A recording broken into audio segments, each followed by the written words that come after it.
Back with us here on The Score with the UAAP Finals MVP Thirdy Ravena. And let's try not to talk about basketball in this part of the conversation. Let's try.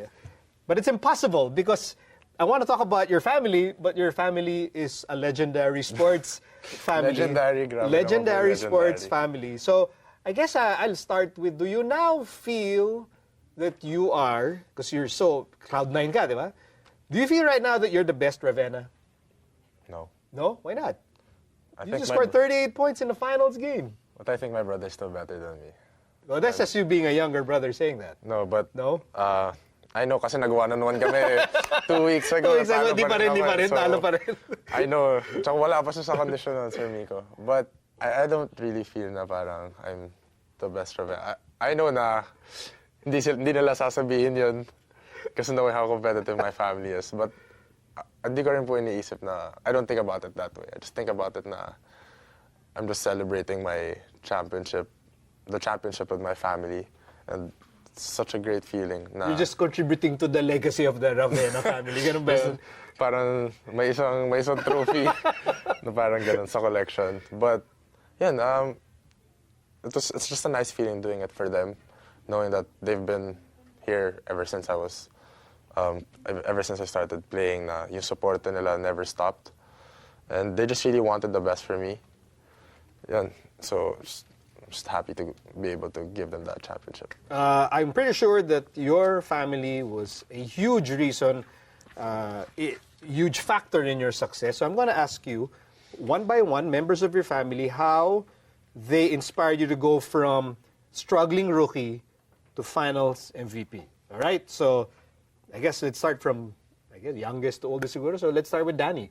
How did she inspire, encourage you to become the player that you are? Well, being the older brother, kailangan I need to be a role model to her na, especially she plays volleyball also. She's going through the same phase na pinagdaanan ng brother ko and also me. But she's different kasi she plays volleyball. But the pressure is also there because my mom played volleyball, yun nga po. So with her, she just inspired me to just keep working hard para, I want her to be able to look up to me as a brother na sasabihin niya, I want to be like Kuya, na I just want her to see how hard, where hard work can take you. So for Danny, that was my main agenda. I just wanted to be able to look up to me and say na I want to be like Kuya. Parang ganun. Oh, speaking of Kuya, what about Kuya Kiefer? What was his role in your growth as a basketball player? I want to be like my kuya. Parang ganun.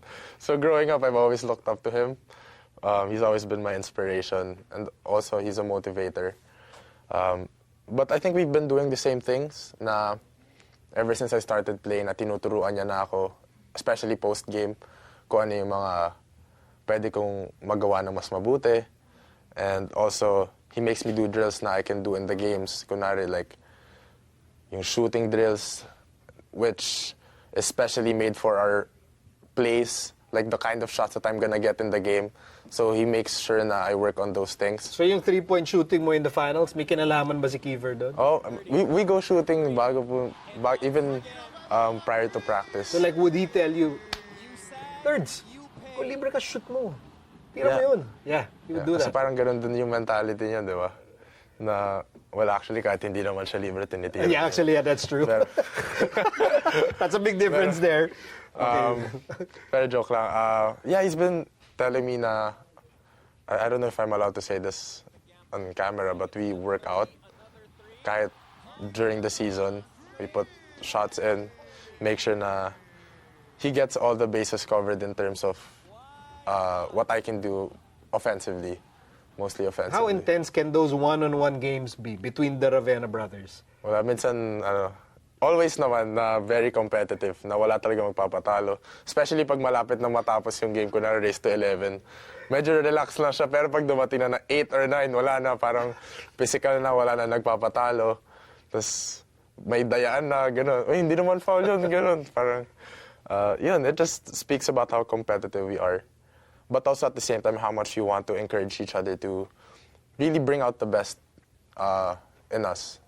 Okay, Mommy Mozzie. Well, she's pretty much my rock na in terms of everything happening in my life, not just in basketball. She's always there to make sure na she knows that I know that she's there. And I always feel it.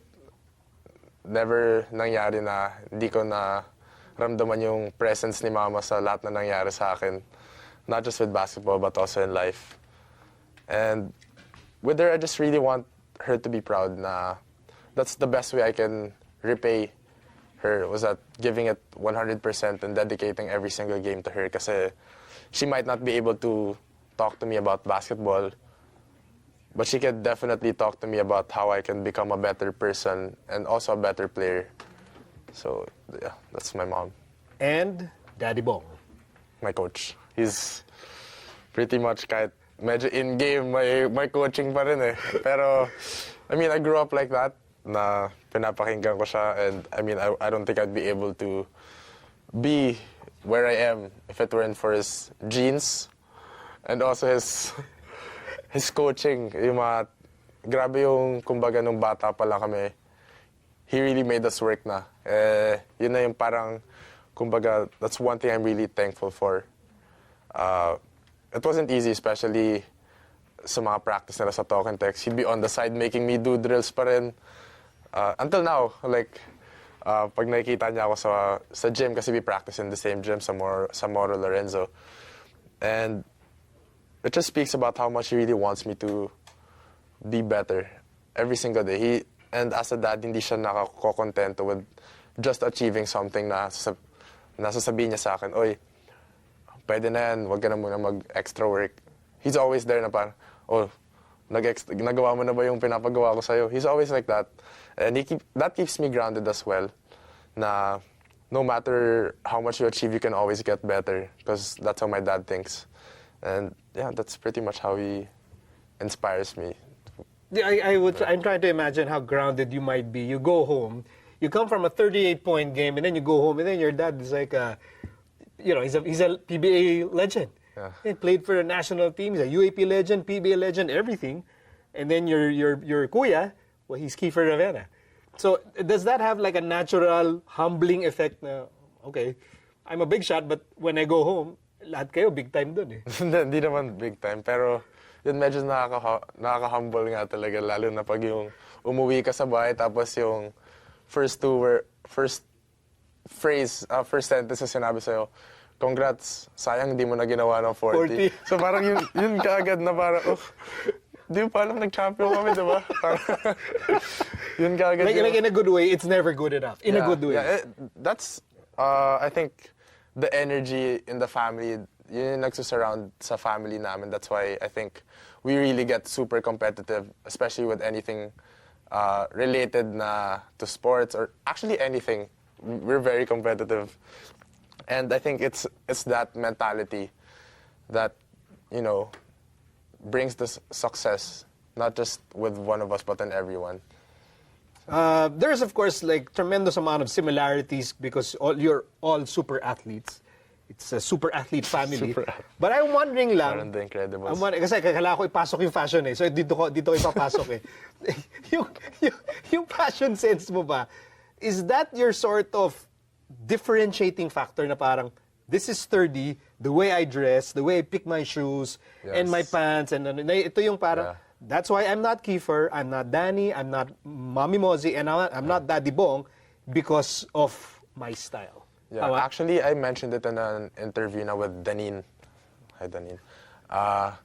Na yun nga, I think it was my mechanism, especially nung bata ako. That was sort of my defense mechanism of being good at something na, well, I know, they can dress up also, but I know I'm not like you. Yeah. Yun lang, yun talaga yung parang defense mechanism ko nga po na at least I'm better at something than my dad or my brother.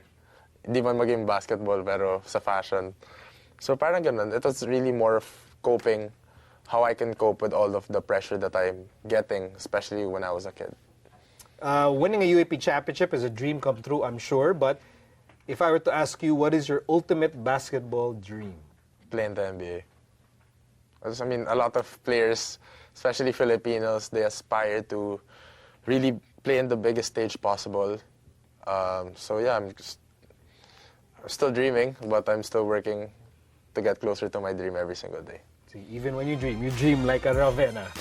Thirdy Ravena, UAAP Finals MVP, back-to-back UAAP champion. Thank you, Thirds, for joining the score, and thanks for having me. congratulations. Thank you so much.